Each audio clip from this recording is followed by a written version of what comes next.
Придать бархатному сезону неповторимый оттенок темперамента готова сборная Чеченской Республики.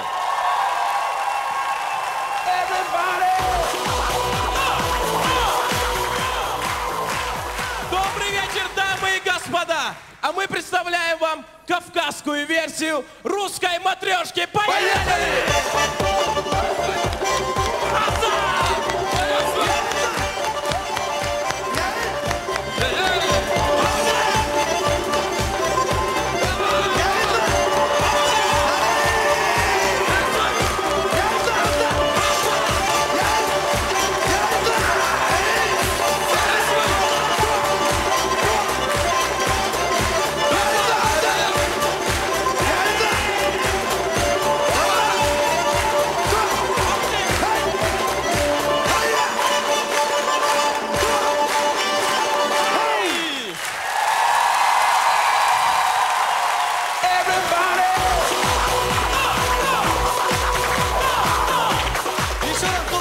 Дорогие друзья, отличная игра, отличное настроение, отличный случай в маршрутке. Передайте, пожалуйста. Передайте. Передайте. Нате. Возьмите. Спасибо.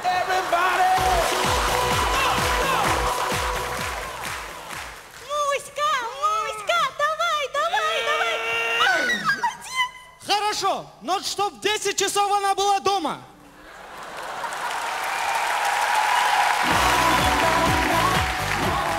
Прикинь, я ему говорю, пойдем один на один. А он, ты думаешь, что сказал? Оба, пацан, телефон, деньги есть? Есть. А ну дай сюда. Не дам. Нет.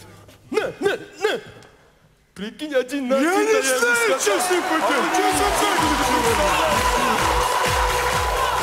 Итак, 18 век, случай на балу.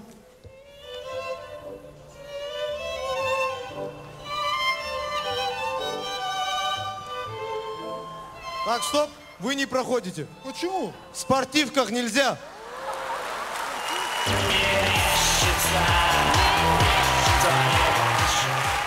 Как известно, на российском телевидении программу «Спокойной ночи, малыши» ведет мисс мира. Но на чеченском телевидении чемпион мира. Здравствуйте, девочки и мальчики весовой категории до 40 килограмм. Сегодня у нас в студии, как всегда, Степашка, Каркуша и все, потому что Хрюша нельзя. Ну что ж, дети.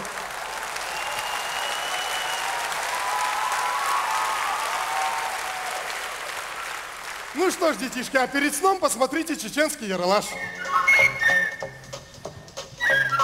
Хамидов, Здесь. Хаджиев, Здесь. Исламов, Здесь. Синичкина. Где?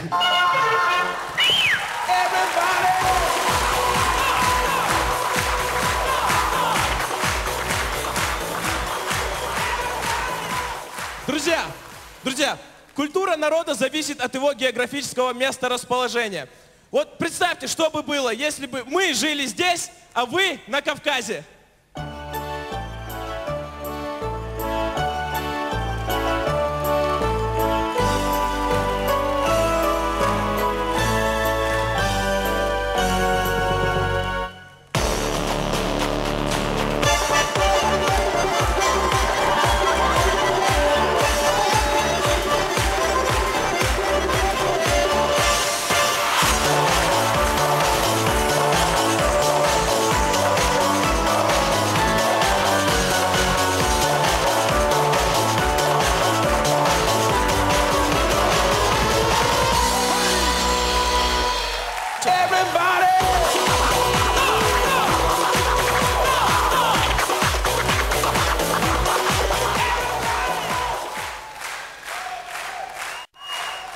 Если провести независимый опрос, где бы вы хотели провести бархатный сезон, то ответ, конечно же, в Омске. Можно было бы считать статистической погрешностью. Но